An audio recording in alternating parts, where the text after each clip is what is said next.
If you come to me in all of that, I can still hear you. I can read your thoughts. I know what you're thinking. I know what you need before you even ask. Hi guys, it's Yolanda. Welcome back to the channel if you're returning, and welcome if you're new here. Prioritizing God, how to spend more time with God.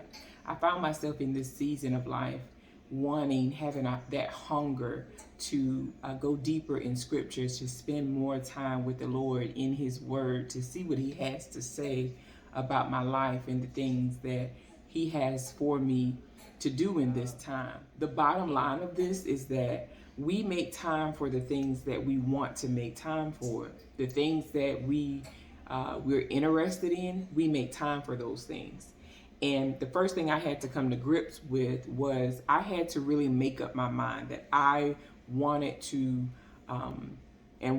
meaning being the big part of it, delighting myself to go deeper in scripture, to really spend more time with the Lord in his presence, to see what he had to say in silence, just glorifying him, worshiping him.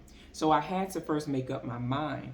And then while doing so, I had to also be intentional about what it is that I was making up my mind to do, which was prioritize God.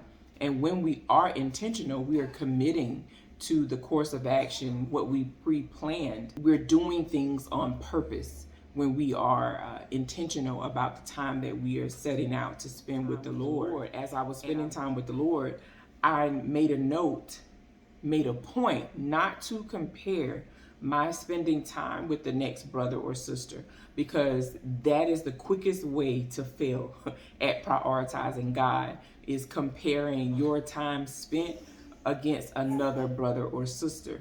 Because the truth of the matter is, we're all at different levels in Christ. So our time spent with the Lord is going to look very different, because we're all actually at different stages. Some of us are parents, some of us are not. Some of us are married, some of us are not. So our time with God is going to look very different depending on your life, depending on the things that you have going on at a day-to-day basis. What I found most helpful, if I made a plan to sit down with the Lord, that would just be a no-go for me, because I would just overthink, overdo it, overanalyze, and I end up not spending that time with the Lord.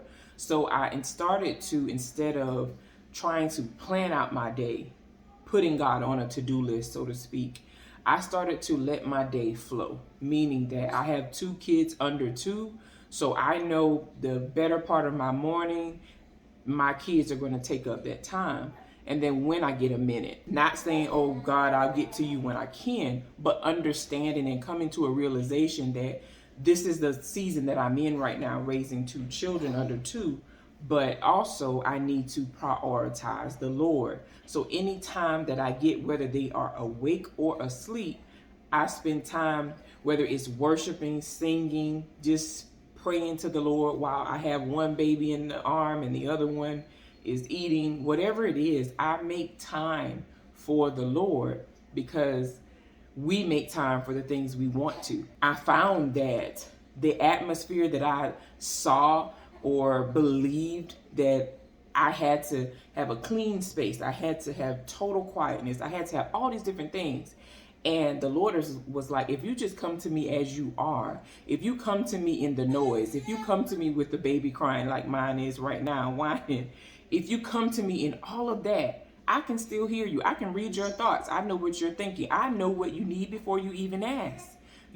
So just being diligent in that way, being dedicated in that way, being determined in that way, and really understanding that comparison will kill the whole vibe of you trying to spend with the Lord. Just block that out. Don't worry about what somebody else time looks like with the Lord, because your time with the Lord is going to be very, very different, because we all go to God for different things. Your maturity in the word with the Lord, your journey, all of that stuff plays a part in the time that you spend with God. Meaning, I can spend 30 minutes with the Lord. Somebody else may only be able to spend 1 minute with the Lord. Whatever it is, God meets us where we are. Anything we ask of God, the Holy Spirit is ready, available, and willing to answer us.